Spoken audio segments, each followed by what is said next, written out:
Today we're going to be talking about WordPress efficiency, specifically how you can duplicate any of your WordPress inputs and the whole process be done in just under 2 minutes. Stick around.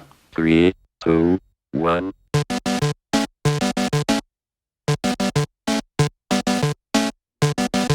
All right, so let's get into the screen share portion of the video for the tutorial, and what I'll show you is what it looks like on the back end, and then I'll show you the actual free plugin and then the options and your flexibility within the plugin. So here's what it looks like. I'm rebuilding the site from the ground up, so I have a choice to do posts, pages, projects. Let's just do posts because it's easy. It will offer, when you download this plugin, a clone option. And it's as simple as that. You go ahead and click clone. So what you do here is you go to plugins, you type in the plugin name. So go ahead and click your plugin. Then you want to go to your search, and it's just going to be duplicate. So go ahead and type in duplicate post. That's the name of the plugin. And then you'll want to activate the actual plugin itself. Once activated, you want to go into settings, and then here's where you have the flexibility on the back end to say what you want and do not want duplicated. So let's go to settings here, and here you can select what to copy. So you can do title, excerpt, you can do content, featured image. So this is really helpful when you are trying to replicate a bunch of different types of posts, and that way you can take all of the same data and meta descriptions and all those things and maybe slightly tweak them. It'll save you a lot of time in the back end. And you can unselect, deselect some of these depending on what you want. And then really important here, you want to make sure to call it something so you don't confuse them and you just keep it nice and organized. I go ahead and just put copy as a prefix in front of anything that's cloned.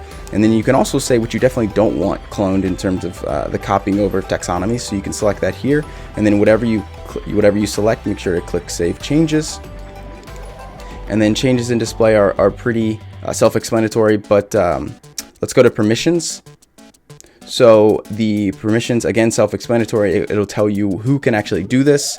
But here on the back end is what you can actually select for the plugin to go ahead and have the capacity to clone. So I just have it right now for pages and projects. Again, my big use is projects. I actually use the extra theme in Divi, so I don't have to worry about this too much because the category builder is very, very, very powerful from Divi. So I can make a page in an instant, but the project page is a little bit different. So I do this mostly for projects, and you can go ahead and click Save Changes.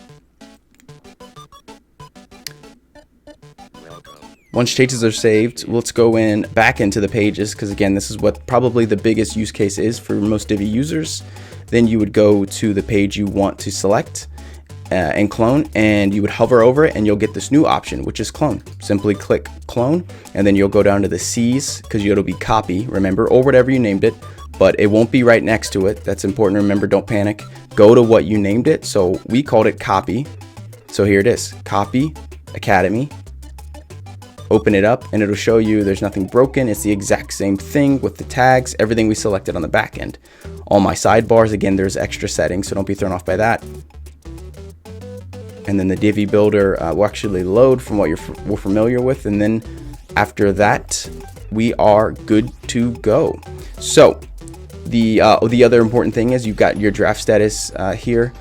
Stays as draft, which is really nice. So a lot of other plugins I was noticing was having a publish immediately, basically forced option, but here with this plugin, which is great, it's just a draft. So this isn't an affiliate or anything like that. I just found this really powerful and helpful. So make sure to go ahead and download that and use that. If you have any questions, drop them in the comment section below. I've promised to get back to you. And again, yeah, I can help you through if you have any issues, but it's pretty self-explanatory. It's pretty simple, and it's been insanely helpful for me and my business in building the site from the ground up. So make sure to subscribe if you found this useful, and I'll be sure to be posting a lot more tech tips just like this one every single Tuesday around 10 a.m. Thanks, guys. System shut down.